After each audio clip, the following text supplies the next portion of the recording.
আসসালামু আলাইকুম। Free hit 24 থেকে রাসেল মাস্টার। টি-20 ওয়ার্ল্ড কাপের শ্বাসরুদ্ধকর ম্যাচে বাংলাদেশ জয়লাভ করেছে। জয়ের নায়ক মাহমুদুল্লাহ রিয়াদ এবং তানজিদ সাকিব। অর্থাৎ মাহমুদুল্লাহ রিয়াদ থাকলে আমরা ভরসা পাই। মাহমুদুল্লাহ রিয়াদ হচ্ছে বাংলাদেশের ক্রিকেটের ফিনিশিংয়ের ভরসার আরেক নাম। আমরা নিদাস ট্রফিতে দেখেছি তাকে শেষ বলে ছক্কা নিয়ে ম্যাচ জেতাতে, এবং এই দিন তিনি যখন 11 বলে 13 রানের দরকার ছিল তখন বাংলাদেশকে একটা ছক্কা মেরে বাংলাদেশের জয়টাকে খুব কাছে নিয়ে আসেন। বিশাল একটি ছক্কার সাহায্যে মাহমুদুল্লাহ রিয়াদ বাংলাদেশের ম্যাচটাকে শেষে ফিনিশিংয়ে ম্যাচটা জিতাতে বড় ভূমিকা রাখেন। কারণ তিনি ছক্কা না মারলে হয়তো ম্যাচটা আরও ক্লোজ হতো, এবং পরবর্তীতে যে ব্যাটসম্যান ছিল তারা কোনো আসলে স্বীকৃত কোনো ব্যাটসম্যান ছিল না মাহমুদুল্লাহ রিয়াদ ব্যতীত। তবে আমরা আস্থা রেখেছি যদি ক্রিজে মাহমুদুল্লাহ রিয়াদ থাকেন তাহলে আমরা ম্যাচটি জিতব। এটা আমাদের সকলের বিশ্বাস এবং আস্থা ছিল। তো যেই আমাদের চিন্তা সেই কাজ, ম্যাচটাকে একটা ছক্কা মারেন শেষ দিকে এসে, এই ছক্কার মাধ্যমেই ম্যাচটা ক্লোজ হয়ে যায়। এবং মাহমুদুল্লাহ রিয়াদ উইনিং যে মুভমেন্টটা আমরা দেখেছি, তিনি হাতকে এভাবে দেখিয়ে তিনি খুব প্রাউডলি তিনি জয়টা নিয়ে মাঠ ছাড়েন।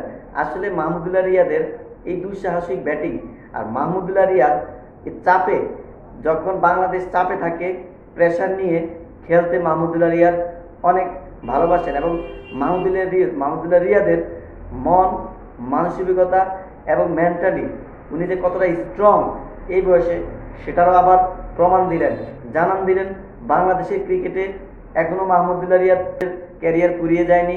মাহমুদুল্লাহ রিয়াদ বাংলাদেশের ক্রিকেটের ভরসার আরেক নাম, বাংলাদেশের ক্রিকেটের কিংবদন্তি, সর্বকালের সেরা ফিনিশার বাংলাদেশের ক্রিকেটে মাহমুদুল্লাহ রিয়াদ বাংলাদেশের জন্য আসলেই সকল সময় সুখের বরাত নিয়ে আসে, সুখের বার্তা নিয়ে আসে, সুখের খবর নিয়ে আসে, সুখের সংবাদ নিয়ে আসে। তো মাহমুদুল্লাহ রিয়াদ জিতলে আমরা জিতে যাই, মাহমুদুল্লাহ রিয়াদের ব্যাট হাসলে আমরা হেসে যাই। মাহমুদুল্লাহ রিয়াদ যখন ছক্কা মারবে তখন আমরা বুঝে যাই যে ম্যাচটা আমরা জিততে যাচ্ছি। আসলে মাহমুদুল্লাহ রিয়াদ হচ্ছেন একটা প্যাকেজ।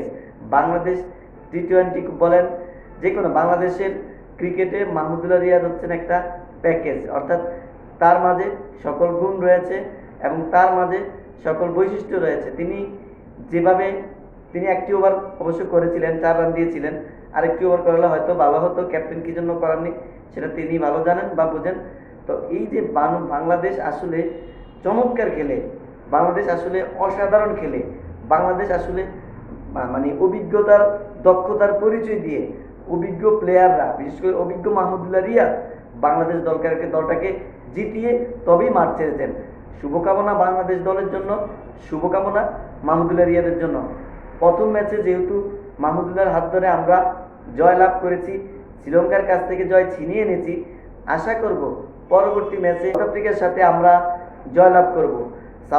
যেহেতু আমাদের মিরপুরের মাঠের মতোই কিন্তু ইউএসের মাঠ তৈরি, অর্থাৎ গামিনীর দানকের যেটা আমরা বলে থাকি মিরপুরটাকে, ইউএসের মাঠও সেম কন্ডিশনই। অর্থাৎ যে কোনো সময় মাঠের বা পিচের রূপ বদলাতে পারে এবং পরিবর্তন হতে পারে।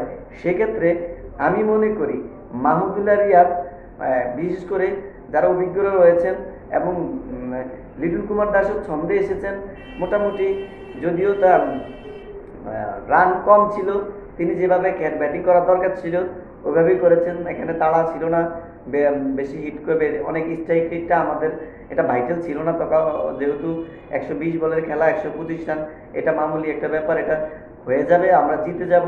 কিন্তু আমাদের ব্যাটসম্যানরা আসলে ম্যাচটাকে কঠিন করে দিয়েছে। তবে সর্বপরিসরে আমরা ম্যাচটা জিততে পেরেছি।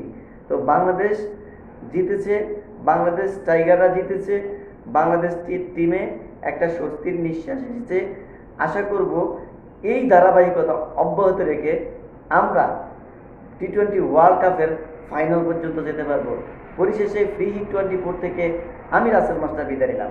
আল্লাহ হাফেজ।